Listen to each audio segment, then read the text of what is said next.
They say that one flap of a butterfly's wings can alter the path of a tornado. Substitute those flapping wings for a gas mask and that tornado for a series of draft-related twists, and you've got one of the NFL's most earth-shattering versions of the butterfly effect. One that may deliver a team a Super Bowl. Maybe even a dynasty.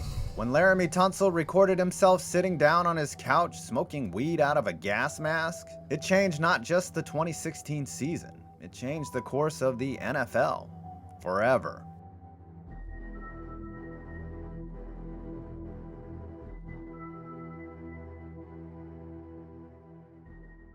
We are all looking every day for little sources of happiness, are we not? I'll tell you what makes me happy is seeing a giant green box from HelloFresh on my doorstep.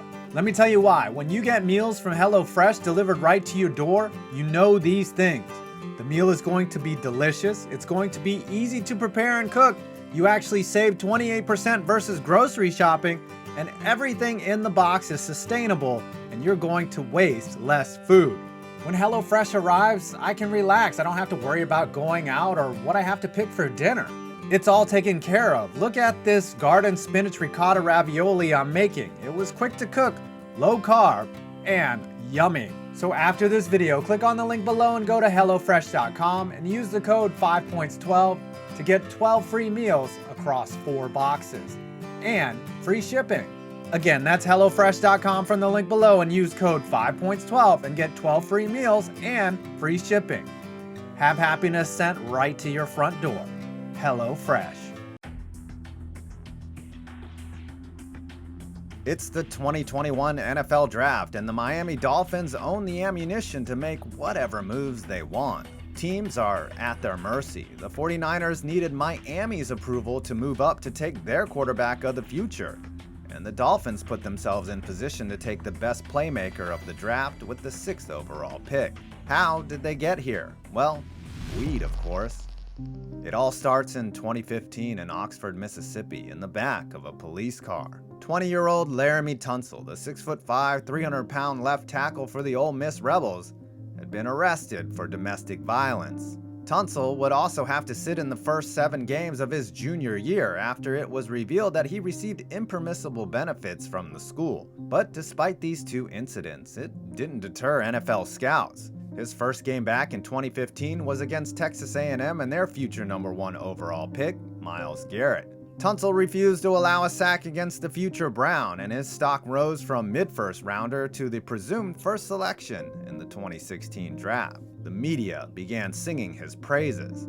Lance Zierlein of NFL.com said, "Laremy Tunsil to me is going to be the best left tackle in the league, or one of the top 2 within 3 years." It wasn't until the quarterback-needy Rams and Eagles traded up to the top 2 slots of the draft that Tunsil was knocked out of the top spot. Still, plenty of teams in the top 10 could have used a franchise left tackle, and he wouldn't be on the board for long. Or so he thought. 12 picks into the draft, and Tunsil was still sitting by his cell phone. 2 tackles, Notre Dame's Ronnie Stanley and Michigan State's Jack Conklin, had been selected before the consensus number 1 prospect. What the hell was going on? Tunsil's precipitous fall had been caused by some bizarre posts on his own social media accounts. First, a video of him smoking weed out of a gas mask. Then, Tunsil's Instagram account showed text messages asking Ole Miss head coach Hugh Freeze for help paying rent. This instantly dropped Tunsil past some tackle-needy teams who were spooked by the bizarre behavior that was taking place. But it only takes one team to stop a slide, and the Miami Dolphins were the first team to officially say screw it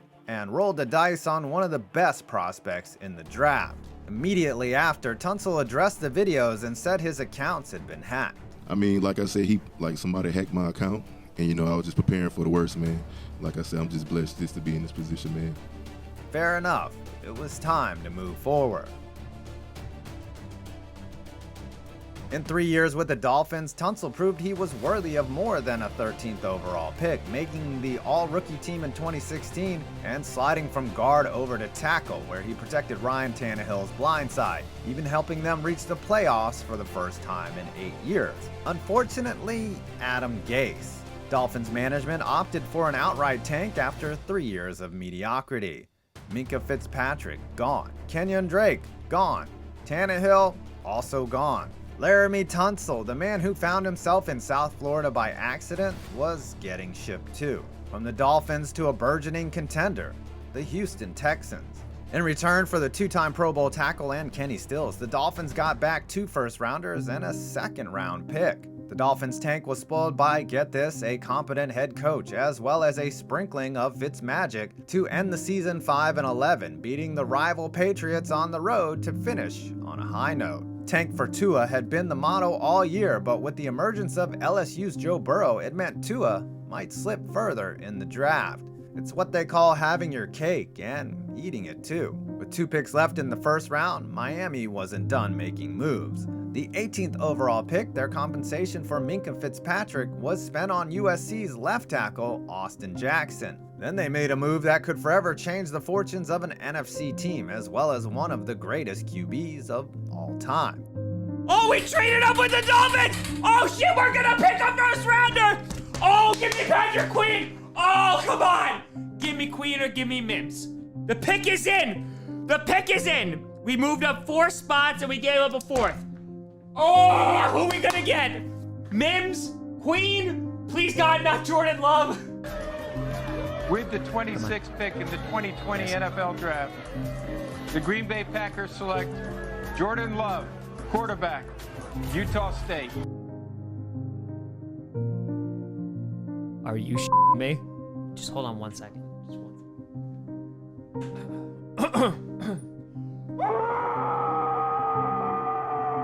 When the Packers selected Jordan Love instead of a playmaker for Aaron Rodgers, their Hall of Fame incumbent, it spelled the end of Aaron's stay in Green Bay. Except all he did was respond with an MVP season, but his status with the team could still be in jeopardy. All this disruption from a single pick the Dolphins received in a trade with the Texans for Laremy Tunsil, of course. And what about those Texans? They advanced to the divisional round, but somehow let a 24-point lead slip through their fingers like a Rubik's Cube coated in butter. DeAndre Hopkins, who rarely lets anything slip through his fingers, was then traded to Arizona, and the tank in Houston was on. Only they weren't able to tank for their own benefit. They were actually helping those pesky Dolphins who thought their pick from the Texans would end up in the 20s, but got the number 5 pick when Jack Easterby decided to Easterby, which is similar to Adam Gase. And the Dolphins ended up getting the guy they wanted, Tua Tagovailoa. The following season, the Texans and the Dolphins switched places in the standings. Houston crashed and burned, while Miami's accelerated rebuild resulted in a shocking 10-6 finish and a near playoff run. Not good enough to crack the top 7 in the AFC, but a sign that the process moved a lot quicker than anybody thought. The only problem, tanking can net you a premium pick, but it doesn't ensure you'll pick a premium player. Tua underperformed in an up and down rookie season, especially compared to the quarterback taken just 1 pick later, Justin Herbert. While Tua was being yanked in and out of the lineup, Herbert was setting rookie passing records for the Chargers. The Texans finished with the 3rd worst record in the NFL despite having a top 10 quarterback, and the Dolphins were set up with a major trade chip. Pick number 3 was prime real estate, and with their quarterback of the future already on the roster, Miami was ready to sell.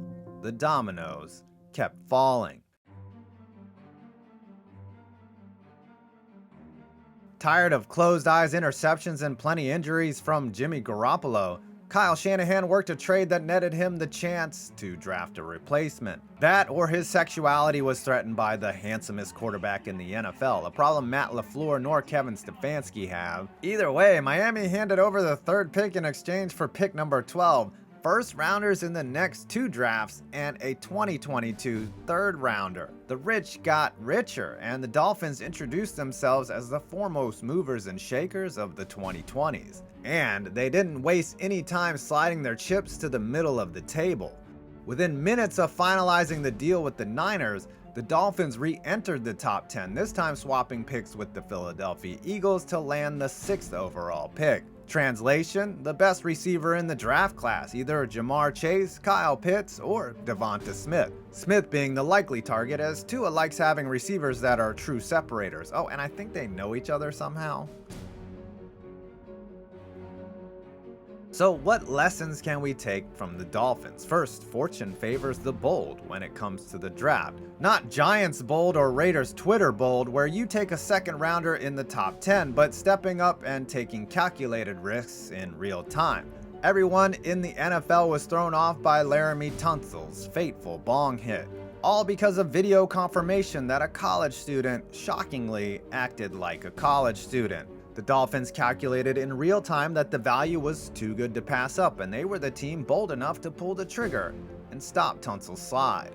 And thanks to that decision, they received the following: 3 years of a great player on offensive line, Johnson Batamasi and Julian Davenport, the 26th overall pick in 2020, which turned into the 30th overall pick, and a 4th round pick, the 3rd overall pick in 2020, which was flipped for their favorite receiver in the draft, 2 future first rounders, and multiple mid-round picks. Believe it or not, the Dolphins might not even be finished. If the draft shakes out in such a way that they don't like their options at 6, they could sell that pick for a king's ransom to a team looking to move up for their future quarterback, the Patriots. The Dolphins are eliminating all of the question marks on their roster, one that just a year and a half ago was considered one of the worst of all time.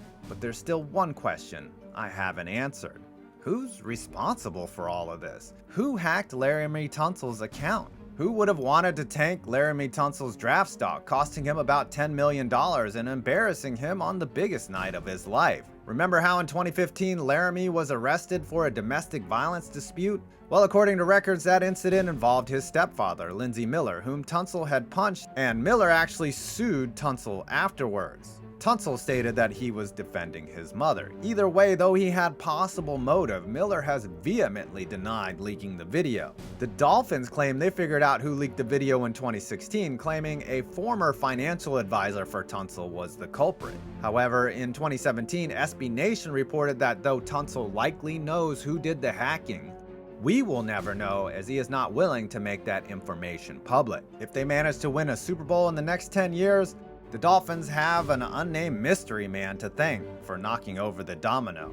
Oh, and their GM Chris Greer, the guy who made all the moves.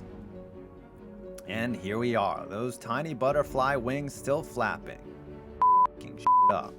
Well, I hope you enjoyed this video. Please do not forget to like, comment, or subscribe for more interesting films on sports. I'm 5 Points Vids, and you made it to my next video.